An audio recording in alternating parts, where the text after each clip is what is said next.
Want to know how to write your own mythology retellings? Kat and I are going to break down the entire process for you in our new series.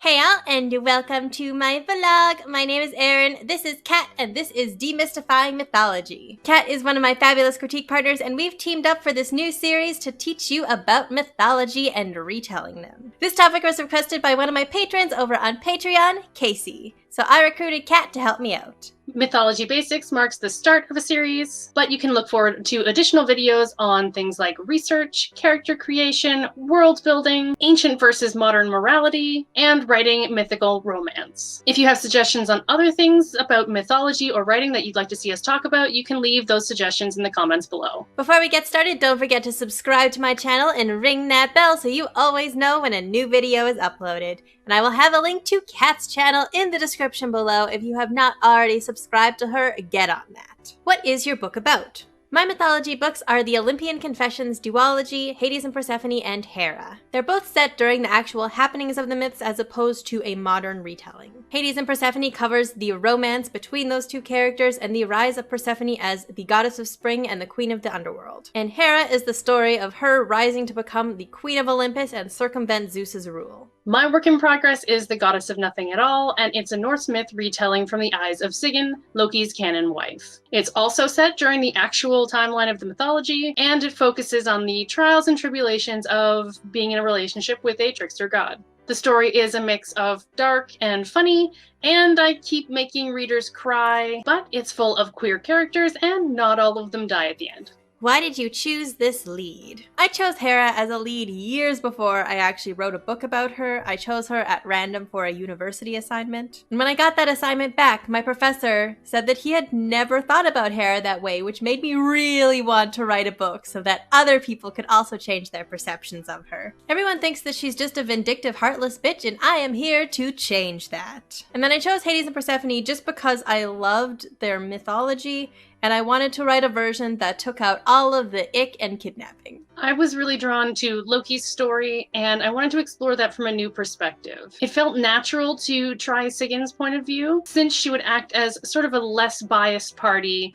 when it came to the myths themselves. She also really gets a short straw when it comes to what happens in the mythology, and I wanted to dig deeper into that. What were your priorities in telling these stories? I wanted to shift perspectives and bring these characters in to be the protagonists of their own stories. In the myth, Hera is always shown as like this vile bitch, and I wanted to tweak and turn the mythologies to show us her softer beginnings and the buildup of the armor that she needed to survive. Because honestly, the Zeus of mythology would have been absolute hell to live with, and there is no way that she would not have been changed by that experience. And for Hades and Persephone, I really just wanted to give Persephone some agency in her story. Just because a girl is dictated by a contract that will affect the entire rest of her life does not mean she can't make some choices. There's no kidnapping, there's no force, it is just a relationship that is built on mutual respect and bringing out the best in one another. I did a lot of research when I was first looking into the Norse myths, and there were a lot of opinions as to who Sigyn might be. Most common were that she was a child bride or that she was abused. That didn't add up for me. According to Norse myth, Loki was attractive, smart, self-sufficient, so he could probably find a chick that he, liked and respected.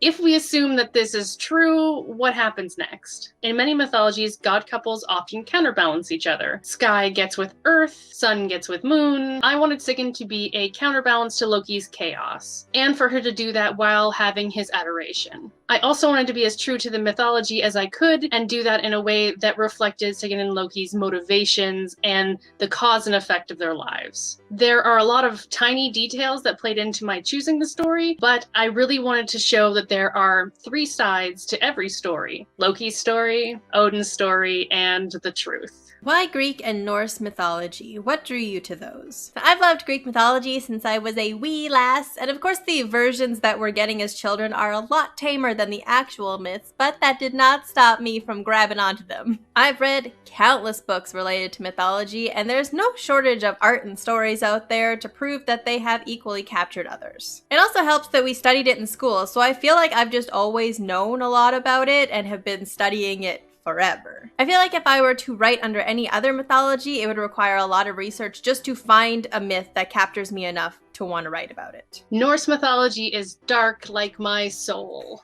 Life was hard in the Nordic countries in the Viking Age, and that's reflected in the heavy themes and dark humor of their stories. It's also one of the few mythologies that advertises the mortality of the gods and threatens to kill them all off by the end of the story. The gods themselves were portrayed as flawed and extremely morally gray. They made really shitty choices sometimes, and that's really intriguing to me. They also happen to have one general catalyst, which is almost always Loki. Why did Loki make the choices that he did? What motivated his actions? How much of what he did was cause and effect? And because the first known written source was in around 1220, a lot of the stories were lost to time. Knowing that I'd never have any actual canon answers to most of my questions really persuaded me to write my own. What was your first exposure to mythology? So I had a dual exposure because I don't actually remember which one is first, but I know that we studied Greek mythology in grade 5, and I know that there was a show called Mythic Warriors, Guardians of the Legend that I was an absolute hoe for as a child. Basically anything to do with myth, if it was on TV or I had access to it, I was consuming it. There was also a giant book of Greek mythology that I stole from our school library because I was apparently a child degenerate, but no one ever noticed that it was gone, so it's fine. I was generally a book fiend as a child, and I got lots of books related to mythology as gifts, although they were much tamer than the actual myths, but I still love them, and I still have them. My first memorable exposure was the game Age of Mythology back in the 90s. In high school, we did a section on Greek mythology. That was definitely the tamed down version, and I may have called out my teacher when I figured that out. When the Avengers movie came out in 2012, it rekindled my mythology spark. I ended up falling deep into the rabbit hole of the Thor comics way back to the Golden Age, and I only stopped reading them because I basically could no longer find any new ones. Eventually that spilled over into reading the actual myths, and I have yet to stop reading retellings. If you're watching this video, I can only assume that you have at least a passing interest in mythology. What was your first memorable exposure? Let us know in the comments below. Why are we qualified to make this video? I figure if anyone is qualified to make a video about something, it's the people who have done it or are doing it right now. I have 2 published mythology retellings, and I've spent basically my entire life consuming them and studying the mythology in general. It's really not an easy task to make the mythology make sense in any kind of proper order, but I think Kat and I have both done that. I'm still in the process of finishing up my book, but I've spent the last several years trying to stitch together chronological myths, researching obscure terminology, and trying to build mythological characters into, like, real people. I've made enough mistakes in the process to know what didn't work for me, and how I went about fixing it. I've also made some readers cry, and personally I think that's one of the highest qualifications you can ask for. So that's all we've got for you today. Thank you so much for watching, and thank you so much to Casey for requesting this topic. Links to her social media will be in the description below, and if you would like a chance to request a topic as well, you can do so on my Patreon. We've got all kinds of fun stuff going on, like a writing group, early access to videos, an opportunity to pitch topics, and a chance to have me help hash out your story. All the links will be below, and thank you so much to Kat for joining me for this series. I am super excited for the upcoming episodes. Kat, tell everyone where they can find you. I have my own channel where I talk about tropes, the writing process, and the psychology of book marketing. I'm also on Twitter and Instagram, both under the name cat_rector, and all the links are in the description. Sometimes I post about writing, but sometimes I'm just ranting and raving about my new favorite book or video game, and you can definitely join in on that. All 3 of my books, Heart and Soul, Olympian Confessions, Hades and Persephone, and Olympian Confessions, Hera, are on sale right now. You can check out the first 3 chapters for free on my website. If you like this video, give it a thumbs up, and don't forget to subscribe. If you'd like to be notified as soon as I upload, then ring that bell. All of our social media links will be in the description below. Follow Kat to get updates on the Goddess of Nothing at All. I will see you next week with another video, and we will both see you in the next installment of Demystifying Mythology. Bye!